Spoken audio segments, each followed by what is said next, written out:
ਹੌਲੀ ਹੌਲੀ ਮਿਹਨਤਾਂ ਦਾ ਨਾਮ ਹੁੰਦਾ ਆ। ਪਹਿਲਾਂ ਪਹਿਲਾਂ ਹਰ ਬੰਦਾ ਆਮ ਹੁੰਦਾ ਆ। ਦੁਨੀਆਦਾਰੀ ਚੋਂ ਜੋ ਤਰਾਸ਼ ਬਣਦੇ ਆਪਣੇ ਤੇ ਰੱਖ ਵਿਸ਼ਵਾਸ ਬਣਦੇ ਹੋਏ। ਆਮ ਜਿਹੇ ਮੁੰਡੇ ਵੀ ਨੇ ਖਾਸ ਬਣਦੇ, ਆਮ ਜਿਹੇ ਮੁੰਡੇ ਵੀ ਨੇ ਖਾਸ ਬਣਦੇ ਹੋ। ਆਮ ਜਿਹੇ ਮੁੰਡੇ ਵੀ ਨੇ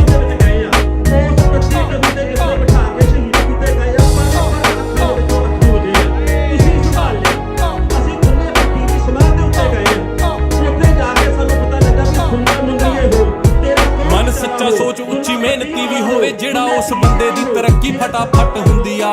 ਫਾਇਦੇ ਵਾਲੀ ਗੱਲ ਦੱਸਾਂ ਕੱਢ ਸਾਰੇ ਹੱਲ ਦੱਸਾਂ, ਸੱਚ ਦੇ ਤੇ ਭੀੜ ਸਦਾ ਘੱਟ ਹੁੰਦੀ ਆ। ਹੋ ਅੱਜ ਨਹੀਂ ਜੇ ਹੁੰਦਾ ਤਾਂ ਉਹ ਕੱਲ ਹੋ ਜਾਵੇ, ਸਬਰਾਂ ਨਾਲ ਸਭ ਕੁਝ ਹੱਲ ਹੋ ਜਾਵੇ। ਹਾਰਦਾ ਨਹੀਂ ਜਿਹੜਾ ਹਾਰ ਜਾਣ ਵਾਲੇ ਡਰ ਕੋਲੋਂ, ਉਹਨੂੰ ਹੀ ਤਾਂ ਜਿੱਤਣੇ ਦਾ ਵੱਲ ਹੋ ਜਾਵੇ।